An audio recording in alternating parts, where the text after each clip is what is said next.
Proyecto Etapa 3, caso de David Reimer. Universidad del Valle de México, licenciatura en Psicología, materia Ética en Psicología. Integrantes del equipo: Sánchez Varela Rosaura, Valdés Cardona Lucía Carolina y García García Paulo Roger. David Reimer nació el 22 de agosto de 1965 como Bruce Reimer en Winnipeg, Manitoba, en Canadá. Era hermano gemelo de Brian. Ambos nacieron con un problema genético llamado fimosis, por lo que a sus 8 meses fueron circuncidados. Durante la operación, el cirujano quemó los órganos genitales de Bruce. Cuando David Reimer tenía 22 meses, se le practicó una orquiectomía, extirpándole los testículos. También se le sometió a un tratamiento con estrógenos. La preocupación de sus padres Janet y Ron Reimer de que su hijo no pudiera llevar una vida sexual normal les llevó a consultar al Dr. John Money. Money era un psicólogo reconocido por sus trabajos de roles de género de la época, pero los padres de los gemelos no sabían que la intención del Dr. Money era utilizar a David como parte del experimento para probar su punto de vista de que la identidad sexual no es innata, sino que está determinada por el entorno y la crianza. Brian, gemelo de David, era utilizado como control de experimento al compartir genes. Money se encargó de la cirugía y del apoyo psicológico y durante 10 años estuvo viendo a Reimer una vez al año para evaluar el resultado de la operación y la reasignación de género. Para Reimer, las visitas de control a Baltimore eran traumáticas más que terapéuticas. Para 1975, cuando los niños tenían 9 años, el Dr. Money publicó un estudio detallando sus observaciones. El experimento, dijo, había sido para él un éxito total. Sin embargo, cuando Brenda alcanzó la pubertad a los 13 años, comenzó a mostrar sentimientos suicidas. Ante esta situación, los padres de Brenda optaron por no seguir consultando al Dr. Money. Poco después hicieron algo que al psicólogo les había advertido que no hicieran. Y le dijeron la verdad a la niña. Le dijeron que había nacido siendo niño. Semanas después, Brenda eligió volverse David. Fue sometido a una cirugía reconstructiva y eventualmente se casó. Aunque no pudo tener hijos, David fue el feliz padrastro de 3 hijos de su esposa. Pero David no sabía que había sido inmortalizado en el mundo académico y científico como el protagonista del caso para la reasignación de género. Cuando se enteró, no podía creer que se le presentara como un caso exitoso en textos médicos y psicológicos de la época. Cuando cumplió 30 años, David sufrió una crisis de depresión, perdió su trabajo y su esposa lo dejó. En 2002, su hermano se suicidó a causa de una fuerte crisis provocada por la culpa. Y 2 años más tarde, cuando David tenía 38 años, también se suicidó. Money dejó de publicar sobre el caso sin dar a entender que el experimento había fracasado. Desafortunadamente, el daño psicológico que sufrieron los hermanos Reimer y toda la familia los acabó orientando a tener una vida emocional llena de problemas y a terminar en el suicidio. En el familiograma se muestra el suicidio del padre Ron Reimer. Después, el suicidio del hermano gemelo por culpa y posteriormente el suicidio de David Reimer, a pesar de que intentó rehacer su vida con Jane Fontaine. Principios y normas de conducta ética del psicólogo que se transgreden en el caso. Principio de beneficencia, el deber de hacer el bien a la persona. En el caso de David Reimer vemos que el principio de la beneficencia se vio afectado, ya que por el interés profesional del Dr. Money, sugirió a los padres una cirugía de construcción de un conducto vaginal artificial y sugirió la nueva forma de ser educado como una niña. Se quiso imponer su propio criterio sobre la forma correcta en la que debía creer y ser educado David. La no maleficencia, no lesionar la integridad del ser humano, no causarle mal, es un deber mínimo. El principio de la no maleficencia también se vio afectado, ya que el Dr. Money, al querer comprobar su propia teoría, dañó la integridad de David.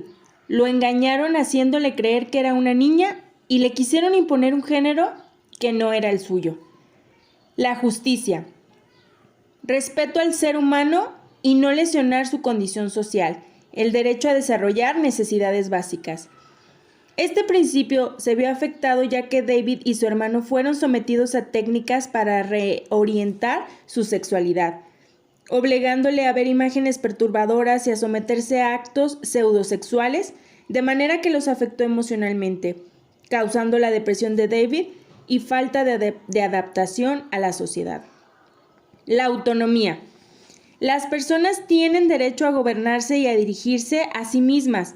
Las personas tienen derecho a desarrollar su proyecto vital. Una persona tiene derecho a decidir por sí misma. El terapeuta debe informar adecuadamente a su cliente. La autonomía de David se vio afectada ya que desde muy pequeño vivió engañado creyendo que era una niña, y a pesar de que él no se sentía cómodo con su condición, el Dr. Money y sus padres no le revelaron que era un hombre. A David no se le dio oportunidad desde pequeño de ir visualizando un proyecto de vida, sino que se le impuso lo que el Dr. Money necesitaba, de manera que no fue informado ni orientado apropiadamente de acuerdo con el problema que tuvo desde bebé. Las normas de conducta que se transgredieron en este caso son la calidad del trabajo desempeñado por el psicólogo, los resultados del trabajo del psicólogo, las relaciones que establece el psicólogo, respeto por la dignidad, que consiste en reconocer el valor de cada ser humano sin importar las diferencias. En este caso, la falta de respeto y reconocimiento del valor de David y de toda su familia resalta por parte del Dr. Money. Cuidado competente del bienestar de los demás. Significa trabajar en pro del beneficio de los otros. Así minimizamos los daños potenciales, por lo que nunca se cuidó la parte del bienestar de las personas implicadas en este caso. Al contrario, solo se buscaba el beneficio personal de la investigación y el conocimiento que debía adquirir el especialista. La integridad consiste en la comunicación honesta y precisa. Además, este principio está vinculado con la confidencialidad, la veracidad y la no explotación. No pudimos observar la veracidad en el ejercicio de la profesión del Dr. Money. Incluso cuando se vieron los resultados de una manera clara, él no cedió con el intento de tratamiento y continuó a pesar de que su tratamiento era poco acertado y amenazaba con la integridad. Las consecuencias en este caso fueron que el Dr. Money abusó de la confianza de la familia Reimer, por así convertir a sus intereses, anteponiendo su investigación sobre la salud mental y emocional tanto de los gemelos como de la familia. Las consecuencias principales fueron el enojo de los gemelos, la frustración de David de vivir con un género que no era el suyo y sentirse inadaptado en la sociedad. A su gemelo tener que vivir siendo usado para el experimento y obligado a realizar terapias sexuales que fueron traumatizantes para ambos niños.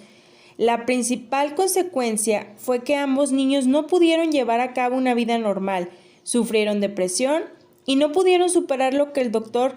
Money les ocasionó. Todo esto trajo como consecuencia, la consecuencia más importante justamente, la infelicidad a la familia Reimer. El caso del Dr. Money y de David Reimer se salió completamente de lo que debe ser la ética profesional. El doctor aprovechó su influencia para manipular a la familia y cambiarle la vida, sin tener el derecho de tomar esas decisiones. Agredió de forma mental y emocional a los gemelos con las terapias que practicaba, únicamente buscando la comprobación de su teoría y no preservando la integridad de los gemelos en ningún sentido.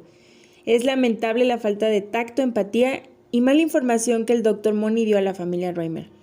Nunca consideró el bienestar físico y emocional de David Reimer ni el de su hermano, quien también fue utilizado como control de experimento. Tampoco el de su familia. Al actuar sin ética se puede hacer un daño grave e irreparable a las personas que acuden a un servicio.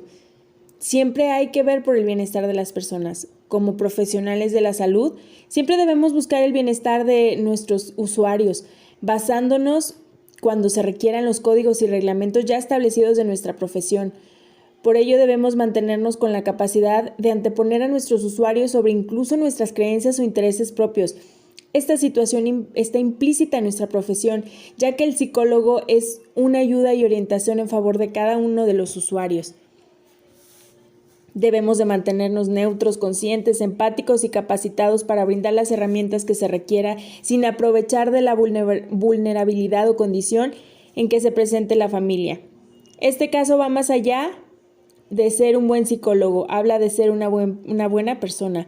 Es una clara muestra de la importancia de primero estar bien nosotros mismos para poder dar un buen servicio al ejercer la profesión de la psicología, así como de la importancia de la regulación de la profesión, ya que no existe un tope, filtro o límite que frenara todas las negligencias y abusos que se presentaron.